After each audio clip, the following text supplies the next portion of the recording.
Salve Maria, caríssimos irmãos da grande família Regina Fidei, Brasil e Portugal. Aliás, hoje eu deveria falar Portugal e Brasil, não porque eu esteja em Portugal, mas porque hoje é o grande dia de Santo Antônio de Lisboa. Eu não podia deixar de falar sobre Santo Antônio de Lisboa e pedir licença ao Padre Pio para falar de Santo Antônio hoje.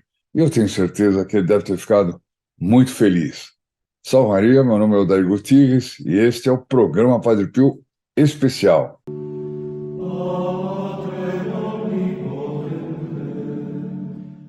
Vamos entrar na história de Santo Antônio. Alegra-te, feliz Lusitânia, salta de júbilo, Pádua ditosa, pois gerastes para a terra e para o céu um varão que bem pode comparar-se com o astro rutilante, já que brilhando não só pela santidade da vida e gloriosa fama de milagres, mas também pelo esplendor que por todas as partes derrama a sua celestial doutrina. Esse foi o esplêndido elogio que fez o Santo Papa Pio XII a respeito de Santo Antônio. Uma coisa, não é qualquer elogio, né? Doutor da Igreja, martelo dos hereges, doutor evangélico, arca-testamento, santo de todo o mundo, são alguns dos títulos com que os soberanos pontífices honraram aquele cuja vida foi, no dizer de um de seus biógrafos, um milagre contínuo. Vocês vão ver a semelhança com o Padre Pio, impressionante. Natural de Lisboa, onde nasceu em data incerta de 1191 ou 1195, filho dos nobres Martinho de Bulhões, descendente do famoso Godofredo de Bulhões e Teresa Taveira, o futuro santo recebeu no batismo o nome de Fernando. Esse era o nome de Santo Antônio de Lisboa. Eu espero que os meus amigos, meus irmãos portugueses, não me critiquem por achar muito curta essa biografia, porque a vida de Santo Antônio é um mundo. Eu acho que não vou contar nada do que vocês não conheçam, mas, em todo caso, se vocês acharem que é útil, compartilhe, compartilhe. Nós temos que louvar Santo Antônio, especialmente os portugueses, né? De boa índole, inclinado à piedade e às coisas santas, sua formação espiritual e intelectual foi confiada por seu pai, oficial do exército de Dom Afonso, aos cônegos da Catedral de Lisboa. Aos 19 anos, Fernando entrou no mosteiro de São Vicente de Fora, dos clérigos regulares de Santo Agostinho, nos arredores da capital portuguesa. Me escrevam aí no comentário, meus irmãos portugueses, eu não conheço esse mosteiro, que ele ainda existe, que ele ainda é visitável, etc. Se vocês puderem me escrever, eu gostaria muito. Ali permaneceu por 2 anos, fim dos quais, por ser muito procurado por parentes e amigos, pediu aos superiores que os transferissem para o mosteiro Santa Cruz de Coimbra, outra cidade que eu vou muito aí, casa-mãe do Instituto. Lá foi ordenado sacerdote em 1220. Olha, um dia desse ano, 2 franciscanos foram ao seu mosteiro pedir esmola. Essa ordem, fundada havia pouco por Francisco de Assis, que ainda vivia, estava na aurora primaveril de sua vocação. Frei Fernando perguntou-lhes se, passando para a sua ordem, quer dizer, se ele fosse para os franciscanos, eles o enviariam à terra dos mouros para lá sofrer o martírio. E eles deram resposta afirmativa, quer dizer, ele, por conta própria, decisão própria, eu quero ir para uma área de risco, porque eu quero ser mártir. Mas ele ia lá, evidentemente, para ensinar a doutrina católica, isso ia ser mártir por isso, né? E os monges dos franciscanos disseram que sim. A resposta era afirmativa, ele seria mandado. No dia seguinte, depois de obter a duras penas a autorização de seu superior, Frei Fernando mudou-se para o eremitério franciscano, onde se tornou filho do Poverello de Assis, como era chamado São Francisco. Mudou então seu nome pelo do onomástico do eremitério, Santo Antão ou Antônio do Deserto, que ele imortalizou. Conforme combinado, Frei Antônio, aí eu já está falando direto de Santo Antônio, né? Frei Antônio foi enviado no fim desse mesmo ano à África.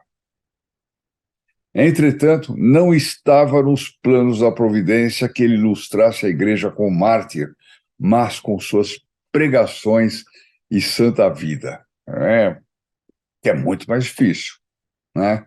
Uma pessoa que é mártir vai para o céu sem escalas, né? Por assim dizer. Mártir em defesa da fé, né? Não é qualquer acidente que aconteça, sei lá, fulano foi para a igreja, morreu no caminho por causa de ter um acidente. Não é mártir, embora ele estivesse indo para a igreja, tá claro? Pode ser que eles morram em muito boas condições. Então, não estava na providência de Deus. Olha como isso é importante, como nós tratamos disso sempre no programa Padre Pio. Às vezes tem gente que pede graças que não estão nos desígnios da providência, conceder aquelas graças. Não estão. Mas a pessoa fica meio, às vezes, irritada, eu diria, com Deus, etc. Não. Siga o que a providência tem reservado para você. Procure nos pequenos sinais das coisas que acontecem na sua vida, perscrutar os desígnios de Deus e ser fiel, ser bem fiel a cada um deles. Assim, chegando ao continente africano, olha só, hein, ele pediu para ir lá para ser Marte. Só que foi atacado de terrível doença que o reteve no leito por longo período. Quer dizer, a providência não quer, vai ser assim. Os superiores decidiram que, para curar-se, Frei Antônio deveria voltar para Portugal.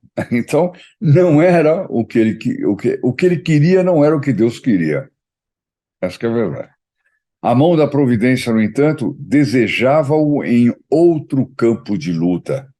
O navio em que estava o convalescente, levado pela tempestade, foi parar nas costas da Itália, onde o santo encontrou abrigo em Messina, na Sicília, bem pertinho do nosso querido Padre Pio, bem pertinho de São Giovanni Rotondo, né? Não que ele fique na Sicília, mas pertinho do ponto de vista geográfico, assim. Lá soube que o seráfico Francisco havia convocado um capítulo da Ordem em Assis para maio de 1221. Então, São Francisco de Assis, a Ordem dos Franciscanos crescendo, ele convocou um capítulo, uma reunião de todos os franciscanos, ou dos guardiões, das pessoas de relevo, etc. Ele marcou esse capítulo em Assis, 1221. O provincial da România resolveu levar Antônio consigo, senão ele não iria. Seria para ele uma oportunidade de poder, enfim, conhecer o pai e fundador dos franciscanos e contemplar sua angélica virtude. Imagina esse encontro, meu Deus. Imagina esse encontro, como é que foi Santo Antônio com São Francisco de Assis, né? Eu nunca tinha me dado conta de que eles eram contemporâneos. Daqui a pouco eu vou mostrar para vocês quantos santos tinha na mesma época, vivendo no mesmo tempo. E a gente vai ficar com inveja. Mas vamos lá. Não temos notícia do que se passou nesse capítulo. E se São Francisco reparou, entre os muitos religiosos presentes, naquele jovem franciscano modesto e humilde. Eu acredito que São Francisco reparou, sim, por todos os dons que ele tinha e tudo mais. Não ia passar batido. Seja como for, depois dele, Frei Antônio obteve licença do seu provincial para ir ao eremitério de Monte Paulo, para entregar-se ao isolamento e à contemplação. O que ele queria era a contemplação, que é maravilhoso, etc. Contudo, como Deus Nosso Senhor velava sobre ele, chegou o tempo em que aquela luz deveria brilhar para o bem do mundo inteiro. Deus não queria ele lá fechado, queria ele brilhando no mundo inteiro, conquistando almas, fazendo apostolado, certo? Será que Deus não tem um desígnio assim para você? Talvez não desse tamanho, nessa medida, mas pensa, ele pode ter um desígnio. Às vezes é um desígnio pequenininho, unir-se ao apostolado que nós fazemos normalmente do Padre Pio, divulgar Padre Pio, divulgar esse vídeo agora de Santo Antônio, porque Santo Antônio, afinal de contas, é predecessor do Santo Padre Pio, da mesma ordem, né? E Santo Padre Pio fazia tantos milagres quanto ele, tudo indica que sim, né? Bom, olha só quantos santos eram contemporâneos nessa época de Santo Antônio. E você pense que maravilha que era viver nesse tempo. Olha, primeiro, São Francisco de Assis, que nós já falamos. Segundo, Santo Antônio de Lisboa, que nós já falamos. Santa Clara de Assis, terceira, fundadora da Ordem das Clarissas, que é o ramo franciscano. Todos vivos na mesma época, hein? São Domingos de Gusmão, fundador da Ordem dos Pregadores, e para quem Nossa Senhora revelou o Rosário, as promessas do Rosário. Vivia nessa mesma época. São Tomás de Aquino, contemporâneo. São Boaventura foi um frade franciscano e teólogo. Ele é conhecido por sua obra A Vida de São Francisco, que contribuiu para a divulgação do legado de São Francisco de Assis. Santa Isabel da Hungria, princesa húngara que se dedicou à caridade e ajudou os pobres e necessitados. São Luís IX, rei de França, né? Onde é que eu parei? Que foi quem pregou a sétima e a oitava cruzada. Não, a sétima e a oitava cruzada. E promoveu uma grande restauração moral no Reino da França, né? São Boaventura, para cada um desses aqui dava para fazer um programa, né? São Boaventura, franciscano e teólogo, ele se tornou um dos principais líderes da ordem franciscana após a morte de São Francisco de Assis. Bonaventura, como ele era conhecido lá na Itália, foi conhecido por suas contribuições à teologia mística e sua defesa do ideal franciscano. Poxa! Outra santa, Santa Margarida da Hungria, princesa húngara e terciária franciscana, era da ordem terceira franciscana, conhecida por sua vida de oração e caridade.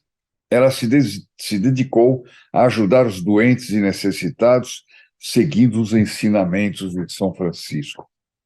11º santo, isso da lista que eu levantei, deve ter mais. Deve ter, sobretudo, muitos santos que não eram canonizados, né? Ainda não eram canonizados, não são canonizados. São José de Anchieta, como eu contei para vocês, era século XVI, foi canonizado agora, século XXI, praticamente, século XXI. 11ª, Santa Inês de Praga, nobre tcheca. Santa Inês foi uma princesa dedicada à vida religiosa. Ela se tornou uma clarissa e é conhecida por sua devoção e amor a Cristo. Que coisa! Uma princesa, hein?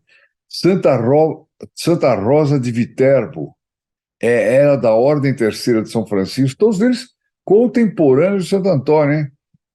Era da Ordem Terceira de São Francisco e viveu uma vida de penitência e oração. Santa Rosa de Viterbo é conhecida por suas visões proféticas e sua defesa dos valores cristãos.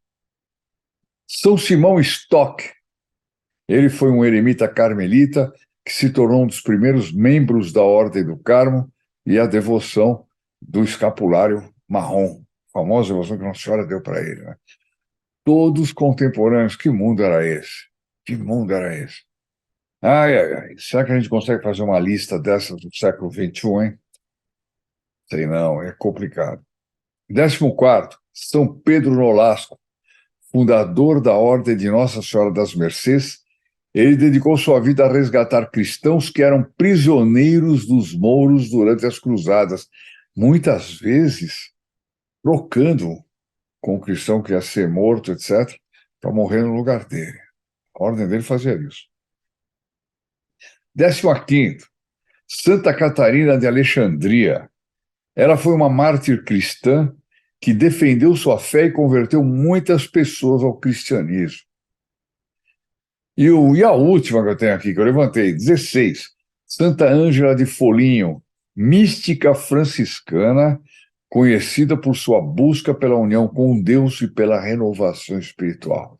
A gente vê o papel da ordem franciscana na história É realmente sensacional, né? Realmente. Bom, vamos voltar a Santo Antônio. Ocorreu então que Frei Antônio foi enviado a Forli com alguns franciscanos e dominicanos que deveriam receber as ordens sacras para ministrar-lhes seus ofícios sacerdotais, iam ser ordenados. O padre guardião do convento em que se hospedavam pediu então que algum dos religiosos presentes dissesse algo para a glória de Deus e edificação dos demais. Caramba, hein? Agora, de sopetão, diga algo profundo, não é qualquer bobagem. Ah, Deus é amor, né? Eu gosto de Deus. É, vida longa a Deus, não. É um negócio assim, vida longa a Deus não existe, né? Acho que até hoje se fala tanto de vida longa que é como se não houvesse fim na vida, não houvesse eternidade, né? Bom, ele foi perguntando um por um, né? Quantos eram aqui, não está dito, né? Eram franciscanos e dominicanos, a gente muito bem formada. E todos foram se desculpando por não estarem preparados. Olha só, eles tinham noção e tinham humildade também de dizer, não sou capaz de falar nada. Então, era dizer algo para a glória de Deus e edificação dos demais. Sobrou quem para falar? Santo Antônio.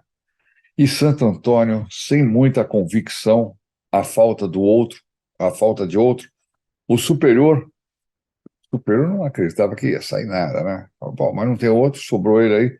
Mandou-lhe então que falasse sobre o que o Espírito Santo lhe pusesse nos lábios.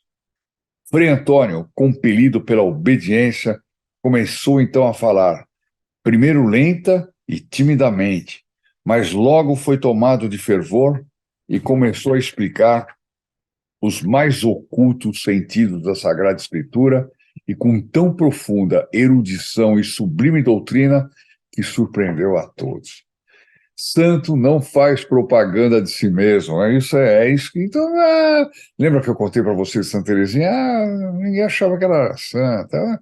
É uma freirinha, coitadinha, normal, boazinha, doutora da igreja. Né? E Santo Antônio também, doutor da igreja. Né? Bom, entusiasmado pelo que ele falou, o guardião superior, né, do convento comunicou aquele sucesso ao provincial, que transmitiu a notícia a Frei Francisco. O Poverello, São Francisco, mandou então que Frei Antônio estudasse teologia escolástica para dedicar-se à pregação. É fantástico. Eu não vou explicar aqui o que é teologia escolástica, porque é meio longo, é meio complicado, mas vocês dão um Google aí que vai aparecer. Pouco depois, em vista de seus progressos, Francisco ordenou-lhe que trabalhasse na salvação das almas. Aí São Francisco já contava com ele para grandes missões, Era o ano de 1222 e Frei Antônio contava apenas com 30 ou 31 anos de idade. Essa é a idade que hoje, no século XX, o sujeito ainda se considera adolescente, né? Eu já vi até muito velho aí se considerando adolescente. O sujeito põe uma roupinha moderninha, não combina com ele. O camarada já está com 50 anos lá, aí ele põe uma roupinha rasgadinha, não sei mais do que, uma camisa apertadinha, tá, né? Enfim. E gente com 30, 31 anos que namora com os pais, não trabalha, vive por conta dos pais, etc. Olha o que Santo Antônio já tinha feito nessa idade. Culpa de quem? Não sei, eu não vou entrar nesse detalhe.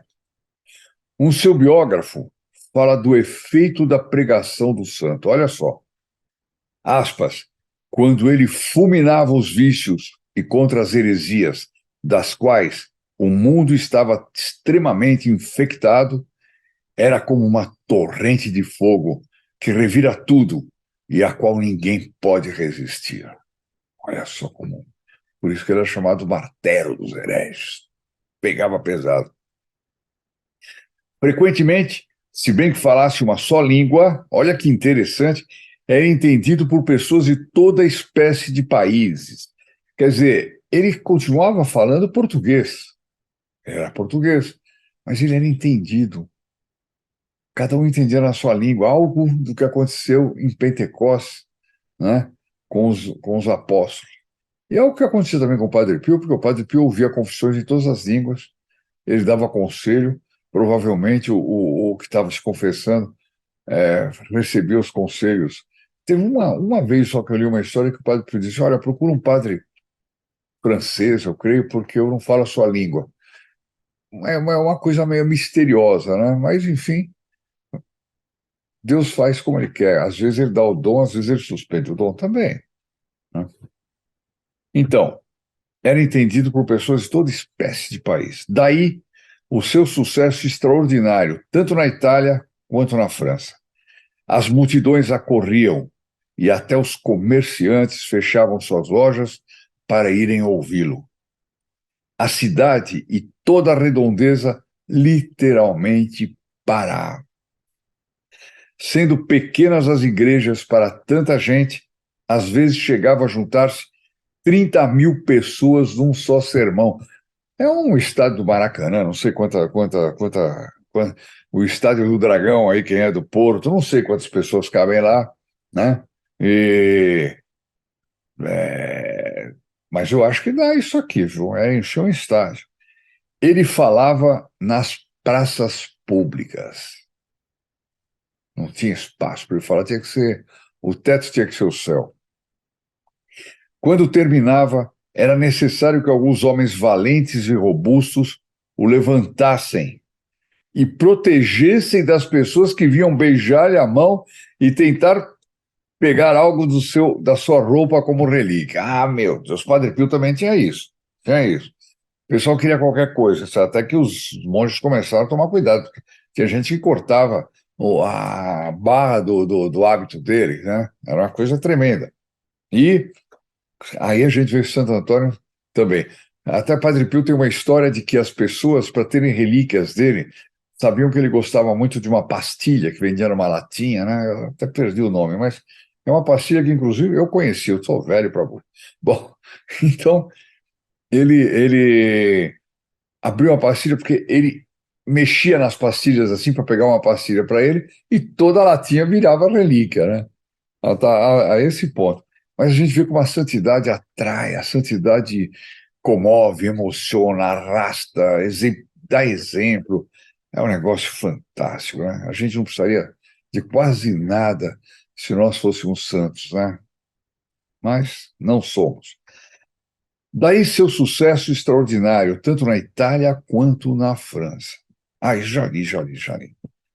Quando terminava, então, os tais sermões de 30.000 pessoas, era necessário que alguns homens valentes, então, o levassem para que as pessoas não tirassem relíquias deles.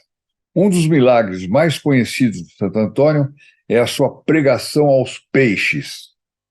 Acho que muitos já ouviram, mas é interessante. Em Rimini, contrariamente ao que normalmente sucedia, durante seu sermão o povo permanecia indiferente e não havia meio de comovê-lo. Deve ser tremendo. Um santo que está acostumado a arrastar multidões, de repente virar um monte de gente. Aí um cara de boboca lá, não prestando atenção no que ele está falando, não sendo tocado por isso. Quer dizer, mostra um castigo de Deus sobre essa gente, né? Abandonando, então, os seus ouvintes, o santo dirigiu-se ao mar e começou a pregar aos peixes. Já que vocês não querem nada, não querem, eu vou pregar para os peixes. Milhares deles, os peixes de todos os tipos e tamanhos, puseram a cabeça fora da água para ouvir o pregador. Como ele tinha sido seguido pela cidade, toda curiosa em ver o que aconteceria, esta foi testemunha, a cidade dos meio assim, dos bobocas lá, os que não estavam dando importância para São Francisco. Então, a cidade inteira foi testemunha do estupendo milagre. Disse que algo semelhante ocorreu também com os pássaros. Será que essa cidade se converteu ou não, hein? Meu Deus, aqui não conta, minha história aqui não tem, mas num bom livro de Santo Antônio deve ter todos esses detalhes. Santo Antônio foi cognominado o martelo dos hereges, porque dificilmente a heresia teve inimigo mais formidável. Em Pádua, onde está enterrado o corpo de Santo Antônio, é, tem a língua de Santo Antônio num relicário, ela está incorrupta. Por quê? Porque era um instrumento que ele usava para derrubar as heresias. Impressionante isso aí, né? Olha, havia três heresias predominantes na época dela. Um era o catarismo, também conhecido como albigensianismo, os albigenses, né? Os cátaros, inclusive, influenciaram muito na doutrina da Alemanha do Hitler, etc. e tal, e toda aquela gente, os piores, eram cátaros, inclusive iam fazer cerimônias na região dos cátaros. Essa heresia medieval negava a divindade de Cristo e ensinava que o mundo material era intrinsecamente mau, originado por um poder maligno. Os cátaros acreditavam na existência de dois deuses, um bom e um mau, e pregavam a abstinência e a renúncia completa às coisas materiais. Santo Antônio enfrentou essa heresia, pregando contra seus ensinamentos e defendendo a verdade católica. Outra heresia da época, os valdenses. Os valdenses eram seguidores de Pedro Valdo, um comerciante rico de Lyon, na França. Eles enfatizavam a pobreza evangélica e a pregação itinerante. Eles questionavam o clero institucionalizado e ensinavam que todo crente tinha o direito de pregar e interpretar a Bíblia. Alguém já ouviu falar isso nos dias de hoje? Que o padre não serve para nada, não tem hierarquia dentro da igreja, que todo mundo celebra, todo mundo é sacerdote. Já ouviram falar isso? Século XXI, hein? Olha aqui, ó, já estava rodando o século XIII. As heresias não morrem, elas mudam de nome, de formato, de meio de comunicação, de pessoa que comunica, né? Tremendo. Santo Antônio se opôs a esses valdenses, defendendo a autoridade da igreja e a interpretação correta da doutrina cristã. Minha gente, muita gente aí que está criando igrejinha própria, não sei o quê, etc., pode estar caindo nesse erro, hein? Pode estar caindo nesse erro. O sujeito diz que não, é para ser fiel à verdadeira doutrina, que hoje está deformada. Opa, a doutrina da católica não muda nunca. Nunca. Então, cuidado.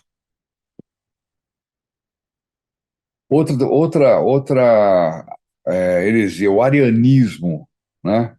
Embora o arianismo tenha surgido no século IV, ainda havia vestígios dessa heresia no período em que Santo Antônio viveu. Que coisa, hein?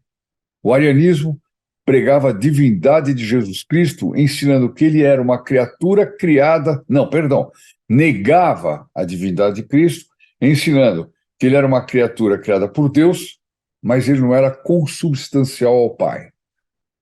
Essa foi uma grande guerra durante a heresia ariana, logo no princípio, etc. Daí ter nascido o credo, né, que falava consubstancial ao Pai, quer dizer, deixava claro que nosso Senhor Jesus Cristo e Deus Pai eram da mesma substância. É a Santíssima Trindade, Espírito Santo. Padre Pio, uma vez, uma pessoa perguntou para ele, mas como pode ser três pessoas numa só? Ele falou, não, faz o seguinte, você faz uma massa de pão, né? Ela vai com farinha, ovos, e ali está misturado. Aquele pão está feito. Aí você corta a massa em três partes. Você pode dizer que cada parte é diferente da outra? É o mesmo pão. Era uma explicação bem para o povo simples, mas didática, né? Então, o arianismo ensinava que não, Jesus Cristo é uma criatura criada por Deus, bom, eu também sou criado por Deus, né? Mas não era mesmo, não era Deus. Santo Antônio, assim como outros teólogos e pregadores católicos, rejeitava essa heresia e afirmava a divindade de Cristo. Sua mais antiga biografia, conhecida pelo nome de Assídua, relata, aspas, dia e noite tinha discussões com os hereges, expunha-lhes com grande clareza o dogma católico, refutava vitoriosamente os preceitos deles, revelando em tudo ciência admirável e força suave de persuasão que penetrava na alma dos seus contrários. Olha aí, gente, para quem a gente deve pedir? Quando a gente apanha, tem muito católico que não estuda, não sabe nada, e apanha de qualquer protestante que vem falar uma besteira do tipo, vocês adoram imagem, não sabe responder, né? Nós temos obrigação de responder, saber responder. Quando a gente vê que uma pessoa é protestante, mas a pessoa tem um certo bom espírito, dizer para ela, olha, você vai se perder. Só na Igreja Católica existe salvação, né? Mas o orgulho é um negócio tremendo. Mas nós temos que estudar. Desde a mais tenra infância, Antônio foi devoto de Nossa Senhora e ela várias vezes o socorreu. Um dia, por exemplo, em que o demônio não podia mais suportar o bem que o santo fazia, agarrou-o pelo pescoço tão violentamente que o enforcava. E Deus permitia uma coisa dessas, hein? Olha só, tudo para a santificação dele. Antônio mal pôde balbuciar as palavras da antífona a Nossa Senhora, ó gloriosa Dómina, foi o que ele falou. Nesse mesmo instante, o demônio fugiu apavorado. Recomposto, o religioso viu ao seu lado a rainha do céu resplandecente de glória. Ó gloriosa Dómina! Conta a tradição que várias vezes a Mãe de Deus lhe entregou o divino infante, o menino Jesus, aos seus carinhos, como mostra a iconografia a seu respeito. Existem muitas imagens de Santo Antônio com o menino Jesus no colo, né? É, é fantástico, né? Imagina Nossa Senhora entregando. Para o Padre Pio também, hein? O Padre Pio várias vezes carregou o menino Jesus no colo, né? Já pensou o que era ter Deus feito menino nos braços? Meu Deus, não dá nem para imaginar. Eu me lembro quando eu osculei a coroa de espinhos em Notre Dame, há uns 5 anos atrás, uma coisa assim. Quando eu toquei na coroa de espinhos para oscular o relicário, ela estava no relicário, aquilo me abalou. Eu senti um abalo em mim, uma coisa impressionante. Minha esposa também sentiu a mesma coisa. Claro, porque era uma coisa que estava tão próxima de nosso Senhor Jesus Cristo, instrumento da paixão, nosso Senhor Jesus Cristo, aquela coroa que foi cravada na testa de nosso Senhor Jesus Cristo, não é na cabeça de nosso Senhor Jesus Cristo, uma coisa terrível. Imagina ter o menino Jesus nos braços. Fantástico. No ano de 1231, Frei Antônio, sentindo piorar a hidropsia maligna que o perseguia havia tempos, percebeu que sua hora chegara e quis morrer em Pádua, sua cidade de adoção. Eu vi aqui o que é hidropsia maligna. É uma forma grave de erisipela, uma infecção bacteriana da pele e tecidos subjacentes. A erisipela é caracterizada por inflamação, vermelhidão, inchaço e dor intensa, mas às vezes ela entra para dentro do corpo, e era isso que Santo Antônio tinha, uma hidropsia maligna.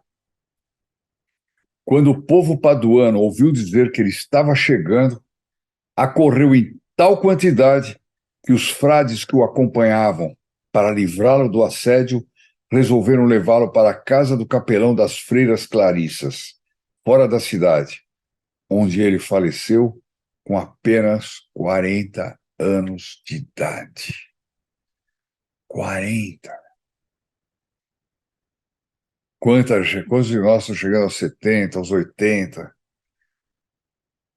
Vamos ter histórias para contar, mas talvez nem todas edificantes.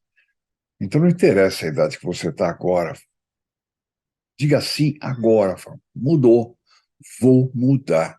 Se eu viver um ano, vai ser um ano edificante. Se eu viver 3 meses, serão 3 meses edificantes. Se eu viver um dia, que esse dia seja edificante e que eu tenha uma boa morte. Nós devemos pedir isso para Deus, assim, corajosamente. Corajosamente, sob pena de olhar para trás como acontece hoje em dia, muito. Por que tem tanta depressão, etc? Eu estava conversando com um psiquiatra amigo meu, ele disse assim, tem depressão porque as pessoas olham para trás e não tem história. Não fizeram nada. Eu fiquei muito feliz, porque se eu olhar para trás, fiz muita coisa errada, claro, mas fiz muita coisa boa também, graças a Deus. Deus me deu essa graça de fazer coisas maravilhosas também. Tantos foram os milagres operados pelo santo em seu túmulo que levaram o Papa Gregório IX a canonizá-lo apenas um ano depois de sua morte. Como uma vida curta, mas fiel, é imensa. Morreu com 40 anos de idade, século XIII, e continua até hoje entre nós. Uma devoção fantástica em Portugal.